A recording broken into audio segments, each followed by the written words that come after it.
یہاں پر آئے مکہ مکرمہ کی سرزمین، میرے مصطفیٰ کریم صلی اللہ علیہ وسلم کو قتل کرنے کے منصوبے بنانے والے مشرکین تلواریں سوتے کھڑے ہوئے، حضور ان کے درمیان سے نکل کر کے مدینے کے راستے پر چلے گئے، اور مدینہ طیبہ جب جانے لگے، عرب کے بڑے بڑے رئیسوں نے اعلان کیا کہ جو محمد اور ان کے ساتھی ابو بکر کو ڈھونڈ لائے اسے 100 اونٹ انعام میں دیے جائیں گے۔ 100 اونٹ انعام میں دیے جائیں گے، بڑے مہنگے ہوا کرتے۔ اب ڈھونڈنے کے لیے لالچی لوگ ہر جگہ پھیل گئے۔ حضور پاک صلی اللہ علیہ وسلم دوسرے راستے سے مدینے کی طرف جا رہے تھے جو عام راستہ نہیں تھا، پھر بھی ایک شخص سراقہ نام کا حضور کا پیچھا کرتے کرتے وہاں پہنچی گیا، تیر اور ترکش اس کے پاس تھے، کمان میں تیر ڈالا اور تیر لگانے لگا اور حضور صلی اللہ علیہ وسلم کو گرفتار کرنے کے لیے قریب آنے لگا۔ حضور پاک صلی اللہ علیہ وسلم نے وہ اسی طرح اس کی طرف دیکھا اور فرمایا اے زمین سراقہ کو پکڑ لے۔ زمین پھٹ گئی، سراقہ گھٹنوں تک اندر چلا گیا، گھٹنوں تک اندر چلا گیا۔ اب اس کے بعد اس نے پکار کر کے کہا اے محمد صلی اللہ علیہ وسلم، میں نے آپ کو پوری زندگی دیکھا، آپ شریف ہیں، ابن شریف ہیں، ابن شریف ہیں، آپ کے باپ آپ کے دادا سب جود و سخا اور کرم والے لوگ ہیں، مجھے معاف کر دیں، مجھے معاف کر دیں، میں لالچ میں آ گیا تھا۔ حضور پاک صلی اللہ علیہ وسلم نے اس کو دھسائن زمین سے کہا ہے زمین سراقہ کو چھوڑ دے، جو جان لینے آیا حضور نے کیا فرمایا سراقہ کو چھوڑ دے۔ زمین ہٹ گئی اور سراقہ کے پیر نکل آئے، وہ جب نکل آئے باہر چلنے لگا، میرے آقا اپنا سفر طے کر رہے تھے، تھوڑی دیر کے بعد سراقہ کی نیت پھر خراب ہوئی، دوبارہ پھر حضور کا پیچھا کیا، حضور کا پیچھا کرتے ہوئے قریب آیا۔ حضرت ابو بکر نے عرض کیا یا رسول اللہ یہ پھر آ گیا ہے۔ میرے آقا نے پیچھے دیکھا اور فرمایا اے زمین سراقہ کو پکڑ لے۔ دوبارہ زمین پھٹ گئی، اب کمر تک دھس گیا، کمر تک دھس گیا، اور اس کے بعد پھر چلانے لگا، رونے لگا اے محمد آپ کریم ابن کریم ہیں، سخی ابن سخی ہیں، آپ شریف النفس ہیں، آپ سے کبھی کسی نے برائی نہیں دیکھی، مجھے معاف کر دیں، مجھے معاف کر دیں۔ میرے آقا نے پلٹ کر کے دیکھا اور کہا زمین سراقہ کو چھوڑ دے، زمین سراقہ کو چھوڑ دے۔ زمین پھر پھیل گئی اور سراقہ کے قدم وہاں سے نکل گئے۔ ایک طرف عطا ہی عطا ہے، یہ ہے شان مصطفیٰ۔ میرے عزیزوں سراقہ کو تو اب جانا تھا، چلا گیا، تھوڑی دور جانے کے بعد تیسری بار پھر نیت خراب ہوئی۔ ایک ہے میرے مصطفیٰ آزادی پہ آزادی دیتے ہیں اور دشمن پھر حملہ پہ حملہ کرنا چاہتا ہے۔ تیسری مرتبہ آ گیا کہ آپ کسی اور راستے سے آ کر پکڑ لوں، 100 اونٹ کہاں چھوڑوں، لالچ۔ میرے آقا نے تیسری مرتبہ دیکھا، پھر فرمایا زمین سراقہ کو پکڑ لے۔ زمین پھٹ گئی، اب گردن تک چلا گیا، اب تیر اور ترکش توڑ دیا اور کہا اب سچی توبہ کرتا ہوں، اب تو مجھے معاف کر دو۔ اب سنو میرے عزیزوں، میرے آقا نے آپ کیا کیا، آپ کیا کیا، آپ صرف چھوڑا نہیں بلکہ دیکھا اور کہا سراقہ تو پیچھے سے پیچھے لگا ہوا ہے صرف 100 اونٹ کے لیے، 100 اونٹوں کے انعام کے چکر میں تو مجھے گرفتار کرنے آیا، لیکن میں تو دیکھ رہا ہوں تیرے ہاتھ میں قیصر اور کسریٰ بادشاہ کے کنگن آنے والے ہیں۔ قیصر اور کسریٰ بادشاہ اس زمانے کے سپر پاور طاقتوں کا نام تھا، جس طرح آج امریکہ اور رشیا کو کہتے ہیں یا نہیں پتہ نہیں، لیکن کہا جاتا ہے اس زمانے میں ایران اور روم کو سپر پاور قیصر اور کسریٰ کہا جاتا تھا، اور ان بادشاہوں کے سونے کے کنگن پہنے جاتے جو دنیا کے سب سے مہنگے، اور وہ سراقہ کو میرے آقا فرما رہے میں تیرے ہاتھوں میں قیصر اور کسریٰ کے کنگن دیکھ رہا ہوں۔ اتنا سننا تھا، اس نے کہا اشہد ان لا الہ الا اللہ واشہد انک محمد رسول اللہ، وہ کلمہ طیبہ پڑھا۔ اب وہ جو گرفتار کرنے آیا تھا دامن اسلام میں آ گیا، میرے آقا صلی اللہ تعالیٰ علیہ وسلم کی بارگاہ میں اپنی جان نچھاور کرنے کو تیار۔ اب وہ صحابی رسول ہیں، ان کی بارگاہ میں ہم ایک جملہ بھی نہیں کہہ سکتے۔ عزیزان گرامی، یہی شان مصطفیٰ مجھے عرض کرنی ہے، کہیں لوگ مارے جاتے ہیں یا اگر کسی نبی کو جلال آیا تو ہلاک کر دیے جاتے ہیں، مگر میرے مصطفیٰ کا جود و سخا ایسا ہے کہ لوگ اگر جان بھی لینے آئیں میرے مصطفیٰ انہیں معاف کر کے ہمیشہ اپنی غلامی میں قبول فرماتے ہیں۔ ایک دو نہیں، یہ عمر ابن خطاب جو تلوار لے کر میرے آقا کی گردن مارنے جا رہے تھے، لیکن قریب پہنچنے کے بعد میرے آقا صلی اللہ علیہ وسلم کی بارگاہ میں تلوار رکھی اور اپنی گردن بھی رکھ دی اور ہمیشہ کے لیے میرے آقا کے ہو کر رہ گئے۔ ایک دو نہیں، حضرت خالد بن ولید جو حضور کے مقابل میں جنگ احد لڑے اور وہاں پر مقابلہ کیا، ابو سفیان کتنی جنگیں لڑے، لیکن آخر میں میرے آقا کی غلامی میں آ ہی گئے، اس لیے کہ چہرہ ہی کچھ ایسا تھا میرے آقا کا، دشمن بھی دیکھتا تو کہتا یہ جھوٹے کا چہرہ ہو نہیں سکتا۔ میرے آقا صلی اللہ علیہ وسلم کی بارگاہ میں اب جو بات میں کہہ رہا ہوں صرف میرے آقا نے فرمائی نہیں دیا قیصر و کسریٰ کے کنگن، حضور کی وفات ہوئی، ابو بکر صدیق کی بھی وفات ہو گئی، خلافت فاروقی آئی، حضرت عمر کا زمانہ تھا، اس زمانے میں اسلامی فوجیں ایران پر چڑھائی کی اور روم پر بھی حملہ کیا، قیصر و کسریٰ دونوں کی حکومتیں ختم ہوئی اور وہاں سے جو مال غنیمت تھا وہ مدینہ لایا گیا، قیصر و کسریٰ کے وہ کنگن بھی لائے گئے۔ لیکن آپ کو ایک بات بتا دوں، حضرت سراقہ رضی اللہ تعالیٰ عنہ ایک بار حضرت عمر کی خلافت کے زمانے میں بہت شدید بیمار ہوئے، اتنے شدید بیمار ہوئے کہ لوگ آخری بار ان کو دیکھنے کے لیے آنے لگے کہ اب ان کی وفات قریب ہے۔ جب لوگ جمع ہوئے گھر میں، حضرت سراقہ نے جلال میں کہا کیوں آ رہے ہو تم لوگ، سب واپس جاؤ، میں مرنے والا نہیں ہوں، تم سمجھ رہے ہو میں مر جاؤں گا۔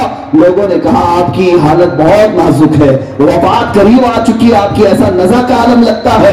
حضرت سراقہ نے کہا خبردار، میری موت اس وقت تک نہیں آ سکتی جب تک میں اپنے ہاتھ میں قیصر و کسریٰ کے کنگن نہ دیکھ لوں، اس لیے کہ کسی اور نے نہیں کہا، مصطفیٰ جان رحمت نے فرمایا۔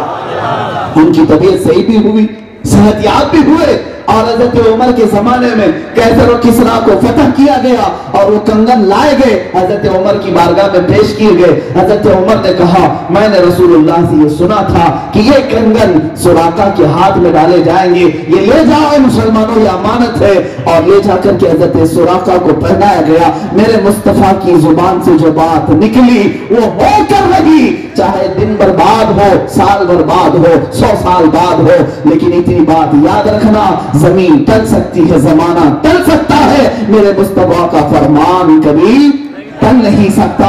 حضرت سراقہ کو کنگن ملنے کے بعد پھر ان کی وفات بھی ہوئی۔ عزیزان گرامی وفات، میں گفتگو طویل نہ کرتے ہوئے اپنی گفتگو کو سمیٹتا ہوں۔ شان مصطفیٰ صلی اللہ تعالیٰ علیہ وسلم یہ ہے کہ ان کا خدا خود بیان کرے، اور میرے آقا صلی اللہ تعالیٰ علیہ وسلم کی دنیا میں شان یہ تھی، لوگوں نے حاتم طائی کی سخاوت بیان کی۔ حاتم طائی کے کئی دروازے تھے، جس دروازے سے آدمی جاتا اسے حاتم طائی دے دیتا تھا، نوازتا تھا، لیکن لوگوں نے کہا رسول پاک کی بارگاہ میں جب کبھی کوئی آتا تو ایک ہی دروازہ تھا۔ لوگوں نے یہ کہا ادھر ایک دروازہ اور حاتم طائی کے 7 دروازے۔ کسی عاشق نے کیا خوب جواب دیا، ایسا کیسا ہو سکتا ہے کہ محمد صلی اللہ علیہ وسلم بڑے سخی ہیں، حاتم طائی سے بڑے سخی ہیں، اس کے تو 7 دروازے تھے، ان کا تو ایک دروازہ تھا۔ عاشق رسول نے کہا میاں حاتم طائی کے 7 دروازے اس لیے تھے کہ ایک دروازے سے پیٹ نہیں بھرتا سائل کا، دوسرے دروازے پر جاتا، دوسرے میں پیٹ نہیں بھرتا، تیسرے پر جاتا، تیسرے میں پیٹ نہیں بھرتا، چوتھے میں جاتا۔ وہ 7 دروازوں کے چکر اسی لیے لگاتا کہ ایک دروازے پر پیٹ نہیں بھرتا۔ میرے مصطفیٰ کا ایک ہی دروازہ ایسا ہے، اتنا دیا جاتا ہے کہ اب سائل کے بعد دامن بھی تنگ ہوتا ہے۔ میرے کریم سے قطرہ کسی نے مانگا، دریا بہا دیے ہیں، دربے بہا دیے ہیں۔ اس میں ایک بات میں عرض کر دوں، بڑی لگتی ہوئی بات ہے، میلاد قریب آ رہا ہے، ہم سب کے لیے علاج بھی ہے، دوا بھی ہے۔ میں تقریباً ہر میلاد میں اس حکایت کو بیان کرتا ہوں، سعادت الدارین میں موجود یہ حکایت ایمان افروز ہے۔ ایک غریب آدمی، مفلس آدمی، قرض میں ڈوبا ہوا، پریشان حال، کئی لوگوں کے قرضے لیا ہوا آدمی تھا، اور اس کے جو قرض دار تھے انہوں نے پیسے مانگے، جب وہ دے نہیں سکا تو قاضی اسلام جو اس وقت تھے ان کے پاس مقدمہ کر دیا کہ ہمارے پیسے لیتا ہے، کھا جاتا ہے، دیتا نہیں۔ قاضی نے بلایا اور کہا کیوں نہیں دیتا؟ کہا غریب آدمی ہوں، پیسے نہیں۔ کہا یہ بہانہ نہیں چلے گا، ان لوگوں کے جو تو نے قرض لیے، قرض میں ڈوبے ہوئے لوگ جو آتم ہتیا کرتے، خودکشی کرتے ہیں، سن لو، بزدل نہ بنو، جان تمہاری بڑی قیمتی ہے، قرض میں اگر آج ڈوبے ہو میاں اندھیرا آنے کے بعد اجالا بھی رب ذوالجلال ہی لاتا. زندگی میں اگر اندھیرا آیا تو ڈرنا نہیں, کل کی صبح ہونے والی ہے, سورج تو نکلے گا. اب وہ قرضدار کو قاضی نے کہا 3 دن کا ٹائم دیتا ہوں, اگر ان کا قرضہ دے دیا تو ٹھیک ہے, ورنہ تجھے جیل میں ڈال دوں گا, جیل میں بھیج دوں گا. چھوٹے چھوٹے بچے تھے, بیوی تھی, روتا ہوا باہر نکلا, ایک بزرگ سے ملاقات ہوئی, پوچھا کیا بات, بتایا ایسا ایسا معاملہ, قرض میں پریشان. اس بزرگ نے کہا کوئی بات نہیں, دنیا میں تجھے اگر تکلیف ہوئی ہے تو ایک کام کر, رات کو جا نماز عشاء کے بعد کسی ایک اندھیری کوٹری میں بیٹھ کر کثرت سے میرے آقا پر درود بھیج, حضور کو یاد کر اور اپنے غم کی داستان حضور کو ہی سنا. ان کا دربار آج بھی کھلا. اس نے اس بات میں ہمت محسوس کی اور گھر آیا. رات کا وقت جیسی ہوا, نماز عشاء کے بعد کمرہ بند کر کے ایک اندھیری کوٹری میں رونے لگ گیا. اور جب کسی پر غم آ جاتا ہے تو بے اختیار آنسو بھی نکلتے. درد اس طرح کا تھا کہ کوئی چیز اس کے پاس نہیں تھی, بیوی بچوں کو پالے کیسے اور قرضہ ادا کیسے کرے. روتا روتا درود تو پڑھتا رہا, اور جب کافی رات ہو گئی, آنکھ لگ گئی, وہیں گر گیا, بستر پر لمبا ہو گیا. اور میرے عزیزو یہی وہ رات تھی جب خواب میں تاجدار مدینہ تشریف لائے, میرے آقا صلی اللہ علیہ وسلم تشریف لائے. اللہ, وہ آفتاب رسالت, چمکتا ہوا چہرہ, گلاب کی پنکھڑیوں والے لب, جب میرے آقا تشریف لائے یہ کھل گیا اور خواب میں ہی میرے آقا کی قدموں میں گرا.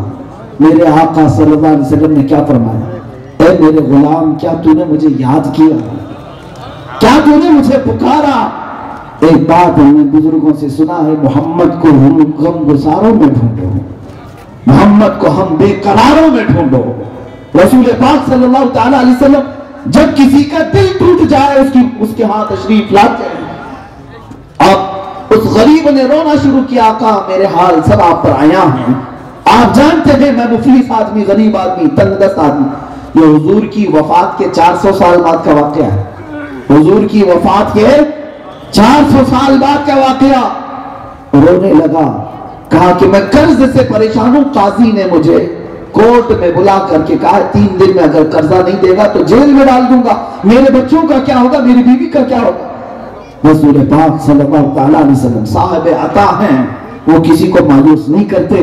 ارشاد فرمایا ایک کام کر, کل صبح اٹھنے کے بعد شہر میں چلے جانا, شہر میں بادشاہ کا ایک وزیر ہے, اس کا فلاں نام ہے, وہ میرا بڑا عاشق ہے, میرا بڑا عاشق ہے, اس کے پاس جا کر کے کہہ دینا کہ تجھے رسول اللہ نے بھیجا, اور جتنے مال کی ضرورت ہے اس سے لے لینا.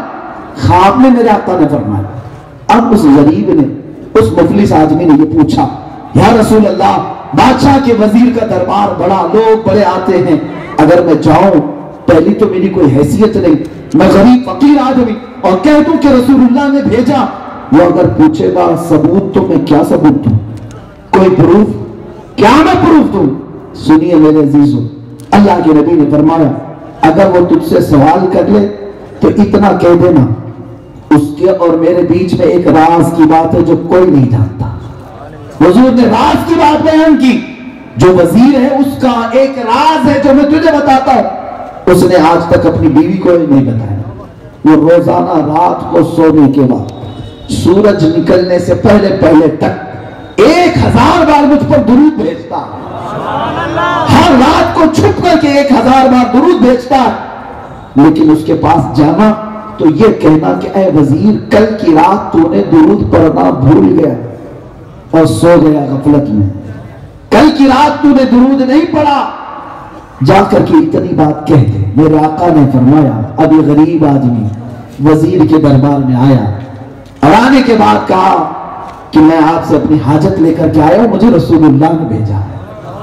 وزیر نے کہا کہ میاں آج لوگ بڑی بات کرنے لگے, مانگنا بھی ہے تو صحیح سے نہیں مانگتے, ایسی بات کرتے, حضور نے بھیجا, کیسے تو کہتا ہے. اس فقیر نے کہا, بڑے اس کو یقین تھا, اس نے کہا ہاں مجھے نبی کرم صلی اللہ علیہ وسلم نے یہ بھی بتایا, روزانہ سورج نکلنے سے پہلے پہلے تو 1000 بار درود پڑھتا ہے, اور کل کی رات بھول گیا اور غفلت میں سو گیا.